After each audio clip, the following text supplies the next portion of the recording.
பண்ணிக்கு மாதிரி 40 வயசு ஆனாலும் நாங்க வீட்ல எல்லா வேலையும் நாங்க தான் செய்யறோம். ஆனா நீங்க இது வரைக்கும் நீங்க வீட்ல எவ்வளவு வேலை செஞ்சிருக்கீங்கன்னு தெரியும். மெயின் மேட்டர்லயே கை வச்சிட்டாத ஆளு. ஆனா எங்க அம்மா காலத்துல எங்க அம்மாக்கு நாங்க நிறைய ஹெல்ப் பண்ணிருக்கோம்.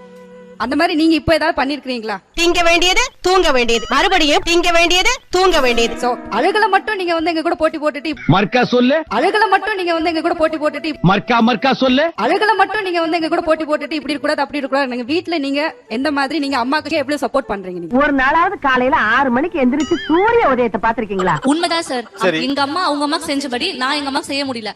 ஏன்னா அப்போ இருந்த எஜுகேஷன் வேற, இப்போ இருந்த எஜுகேஷன் வேற. எதை வச்சு அப்படி சொல்றீங்க? இப்போ காலேஜ் போயிட்டு வரதே ரொம்ப பெரிய வேலையா இருக்கு. அதுக்கே டயர்ட் ஆயிடும். நம்மளும் டயர்ட் ஆயிடும், அவங்களும் டயர்ட் ஆயிடுறாங்க. டயர்டா? எனக்கா? நெவர். அதெல்லாம் இருக்கட்டுமா. அப்ப அதெல்லாம் மாறி இருக்குல்ல. ஆமா. பழைய புள்ள மாதிரி நீங்க இருக்க முடியாதுல. அப்ப பழைய அம்மா மாதிரி இவங்க மட்டும் எப்படி இருக்க முடியும்?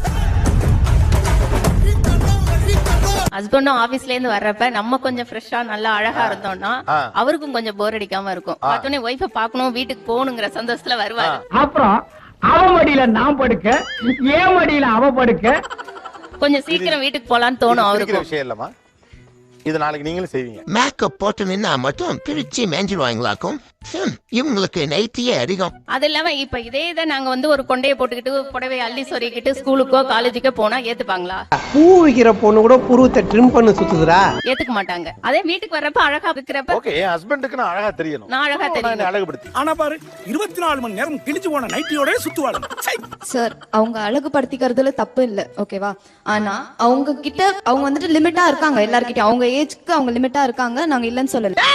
என்ன கேட்காம கொள்ளாம என்ன டச் பண்ண, என்ன ரேப் பண்ண போறான்னு சொல்லி ஊரே கூப்பிடுறியா? ஆமா. ஆனா அவங்க கிட்ட பேசுற 4 ஆம்பளைங்க அவங்கள எந்த நோக்கத்துல பாக்குறாங்க? ஏமா உங்களை எல்லாம் உங்க ஹேர் ஸ்டைலுக்கும் உங்க ட்ரெஸ்ஸுக்கும் ஆண் அப்படிதான் நினைப்பானா? ரெண்டாவது ஆண் எல்லாருமே அப்படித்தான் நினைப்பாங்கிறது என்ன மனநிலை?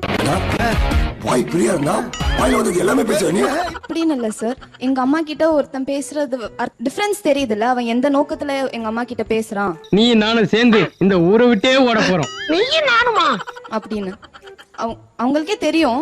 எதனா அவங்களுக்கு எவ்வளவு டிஸ்டர்பன்ஸ் வருதுன்னு அவங்களுக்கு தெரியும். உங்க எண்ணம் wrong. You are totally wrong. But அவங்க அவங்கள அழகுபடுத்திக்கிறதுனால தானே வருது அப்படின்னு நான் சொல்றேன். கல்யாணம் ஆனதுக்கு அப்புறம் அந்த மாதிரி டிஸ்டர்பன்ஸ் வர்றது நியாயமா? சும்மா என்ன தேவை பேசிக்கிட்டு பண்ணி பைத்தியக்கார மாதிரி எதுக்கு வந்து நீ இப்ப நீங்கள் இப்படித்தான் உடை உடுத்திக் கொள்ளணும், உங்களை அழகுபடுத்திக்கணும்னு ஒரு யார்சிக்கு வச்சா கொதிச்சு எழுந்துறீங்க இல்லையா? அதுக்கு பின்னாடி இந்த காரணத்தை தான் சொல்றாங்க. அப்ப நான் பஞ்சாயத்துல ஒண்ணும் சொல்லக்கூடாதா? சொல்லக்கூடாது. உனக்கு சொல்ல உரிமை கிடையாது. This we have to face, no other option. But after marriage இந்த ஏஜ்ல உங்களுக்கு அந்த மாதிரி டிஸ்டர்பன்ஸ் வர்றது அக்செப்டபிளா இல்ல சார். இந்த ஏஜ்ல வந்தா பரவாயில்லையா?